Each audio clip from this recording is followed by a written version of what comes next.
All right, back on What the Heck with a huge victory intact. We have Cynthia Calvillo, who defeated Jessica Eye via unanimous decision in the main event of UFC on ESPN 10 this past weekend. And now she's the number 2 ranked 25er in the world. Cynthia, thank you for doing this. How are you? I'm doing great. It's been crazy these last couple of weeks, and to be able to get that finish this past Saturday, I mean, I don't know. It's crazy. I mean, it's just kind of like a little bit of a fairy tale for me right now. I mean, I know it's just like, a really good first fight, and I still have a lot to prove, but it feels pretty great. How are you feeling physically after 25 minutes of fighting? I actually feel pretty good. As far as my body goes, I feel great. I had some nagging injuries and stuff like that, but other than that, I feel great. I would say my face looked a lot worse than what my body feels like, which is, I guess, pretty good for having to have a 5-round fight.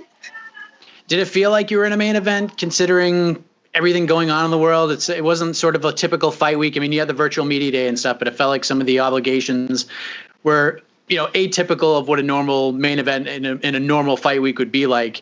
Did it feel like any different? Did it feel like you were in a main event? I mean, it did, as far as like, all the interviews I had to do and stuff. Like, I think there was one day during fight week where I was like in my hotel room doing interviews from like, I don't know, 9:30 in the morning till 3:30 p.m. like nonstop. So wow.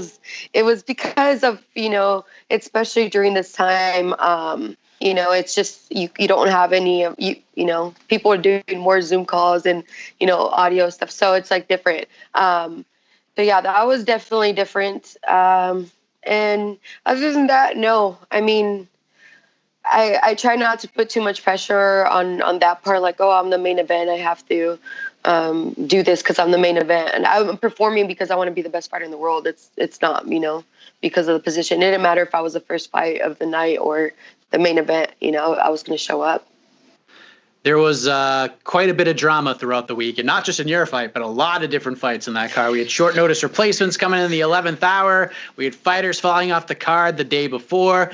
And then, of course, I'm sure you knew this was coming. Jessica Eye misses weight by 0.25 pounds. And you had quite a bit to say when it came to that, and we'll get into that, I'm sure. But, this has happened a few times during this pandemic, and every time it's happened, at least to like all the fighters on the opposing end who made weight, and I spoke with them after the fact, they found out about it when everybody else did. Like, after they hit the scale, that's when they knew their opponent missed weight. When were you made aware that she was having a hard time and that she was going to miss?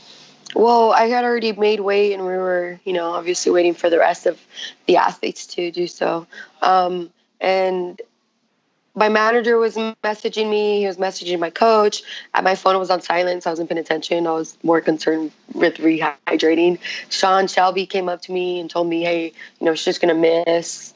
And then, after speaking to my manager too, I mean, they were all saying the same thing. And so, I mean, if why would, be something that we make up? So it's just kind of, it sucks. Honestly, I really don't even want to talk about it too much. I think it's done and over with. I think she's already, receiving a lot of backlash for it. So I don't really like all that stuff, on social media stuff. But it is what it is. It's just, it's what happened. I'm getting asked about it, so I'm talking about it. But I kind of just want to just leave that alone, honestly. Fair enough. I mean, just to kind of follow up, you were taking the fight no matter what, obviously, as long as she stayed within the guidelines of the commission. Yeah, absolutely. 100%. It didn't matter. But it's just it was just how it played out. The whole story behind it, just kind of crazy, and you get asked about it, so you talk about it, but yeah, it is what it is what it is. So I am curious about one thing, and I don't know if you can even answer this question, because my producer Casey and I were having this conversation before you came on. And in boxing, you can be out there. You can watch your opponent weigh in if you choose to do so. You have that option. Is that possible in the UFC? Like, if you had any doubt, like if you found out, let's just say like Danny Rubenstein, your manager, sends a text to you and your coaches, and you've already made weight. Are you allowed to go out there and watch her weigh in? Yeah, no, we were all there. We're not allowed to leave until everybody weighs in. So we're all just sitting in the area, and everybody goes on stage one by one. But we're all sitting there waiting. it was just kind of weird how the whole thing happened, because we get that information, and then 30 minutes later, it's something completely different. And it was just kind of like it was weird because remember everybody's weight was being said out loud when we weighed in, for everybody. When she weighed in, it was kind of like muffled. It was just such a weird situation. I don't know, but like I said, it is what it is. We'll just put that behind. Sure. Number 2 in the world now. Right, there you go. So let's talk about the fight itself, because personally I scored a 50-45 for you. I thought you won all 5 rounds, and it's funny because we were getting ready to go and kick off our live post-fight coverage on the website, and I told our producer, I was like, I guarantee you that some judge is going to come back with a 48-47 scorecard, and sure enough, 48-47 for you. That seemed a little outlandish to me. Yeah, I mean, it doesn't surprise me. It's Vegas. It's not the first time that they do horrible calls. So, I knew that was the thing. I feel like Jessica I's team kind of knew. I mean, Jessica doesn't finish people, she always it's always decision fights. I don't think that they believed that she was going to finish me. So they knew that it was going to be a decision win. They knew how the judges can be swayed.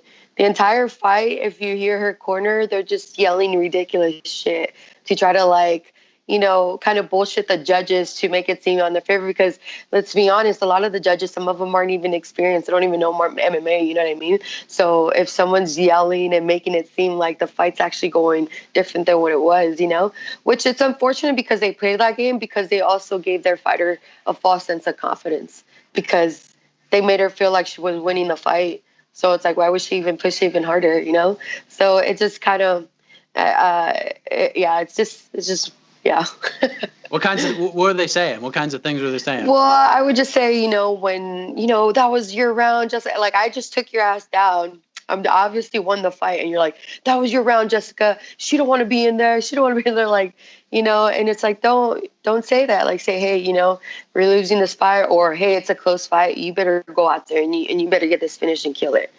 It's just, that's what you need to do. And I don't think they did that. I think that they did that also because they were going to sway the judges, because I don't think that they believed that they would get a finish. So the only way they would do is by a win. Jessica either wins by splits or very close decisions. And if they can sway the judges any kind of way, I think that was their plan. I just think it didn't work out. One of the interesting things about fighting in an empty arena, which you got to do on Saturday, and you went 5 rounds for the first time in a UFC fight. What did you think of the whole thing? I thought it was pretty cool. I liked the fact that it was a smaller cage because obviously it pushes the action more. You don't get to dance a little bit around, and being able to hear everything. I was able to hear her coaches clearly, and it's just I think that a lot of people, what they're going to end up doing, because I know that they were trying to do is give nicknames for certain combinations they're throwing. Luckily for me, some of them, the combinations that they were yelling out, I already knew. And I think I was kind of messing with them because I think her coach, Eric, was calling for certain combos. And instead of her throwing them, I would throw them. So I was like, but I mean, that's just it's playing the game. I feel like, man, I like that. I enjoyed that we were able to hear everything, and it was pretty cool because Dana was right there too. So it's pretty it's not like a blur. Usually I have to block all of that stuff out. There's just kind of, I don't know. It's almost like a street fight environment in a way. Yeah, no, I liked that. I thought it was cool. It was the first time doing that, and I thought it was great. So you know how it is, Cynthia. You win, you get to savor the flavor for 30 minutes before everyone starts asking you what's next. And you're in a very interesting spot because you can go in a lot of different directions right now if you wanted to. You could probably wait for a title fight. It's likely Valentina's going to fight Joanne Calderwood. No one would argue you getting the winner of that fight. We got Caitlin Chukagian. She's now the #1 ranked fighter in the division ahead of you. She called you out after the win. And then there's also a big fight this weekend with Roxanne Modafferi and Lauren Murphy. The winner of that would make a lot of sense, especially if Roxanne wins. I have other ideas for Lauren if she wins, but that would be a lot of fun too. But after me babbling for 30 seconds going through those options, what makes sense to you? Absolutely. Those are actually exactly what me and my manager and my coach were talking about as far as the options are. So, we're going to see how it plays out. We'll see how this fight this weekend goes, and we'll make that decision. These last couple of days, obviously, we haven't, all I know is that I want to line a fight up, but we haven't decided what way we want to go. We're going to see what presents itself once we talk to Mick. I'm going to get back into the gym on Monday. So once we get that going, then we'll know what the next step. But those are definitely the options that we're looking at right there. It's either going to be Caitlin or the winner of, Modafferi or Lauren. Or, who knows? It just depends, because you never know if anybody has injuries and stuff like that. And if I'm up next for the title, I'm gladly take it right after, Joanne Calderwood, gets her shot. And AK is open now, right? No. Ish, they're not? I thought you said they were open. I mean, I think they are, but not all the way, I mean, as far as when I left, it wasn't, but I know everything's changed. And by week, it's been changing. I haven't been home for a week, but from the last time that I left there, it wasn't open to just anybody. So it's just depending on who they have fights. Of course, if DC, they're going to have the doors open for the champ. You know what I mean? But as far as for everybody else or the public and stuff like that, it is not open yet. Even for me, when I got to train for 2 weeks there, it was just my coach and 2 or 3 training partners, and that's it. Not everybody was allowed.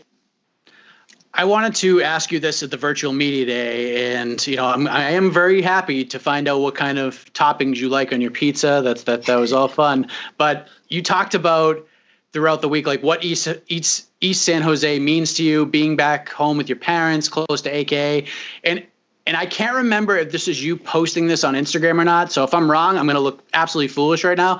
But I'm pretty sure that I thought that you posted a video of your dad in the backyard getting some work in with ropes and the handles, kind of that old school training. First off, please tell me that was you who posted that. Yeah, that was me.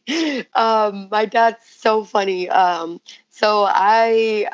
Once I decided to stay there with my parents during this quarantine, I brought in a bunch of my equipment that I had.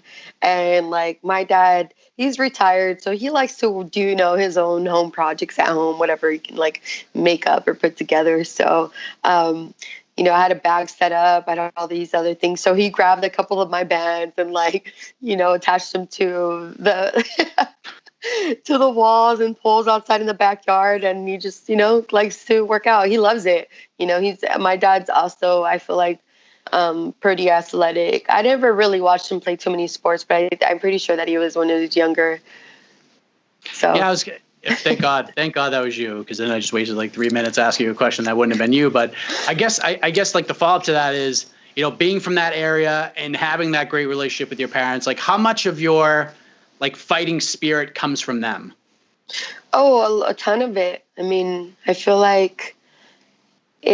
their hard work and everything, it doesn't go unnoticed. We can tell by, just the years and years of work that they put in. You can tell in their voice and just, how their knowledge and how wise they are. So it's I'm the baby, so I'm I would say I probably got the best of them, but I might have got a little bit of the worst of them too. So, but I mean, for the most part, the biggest thing that stuck to me is, work ethic.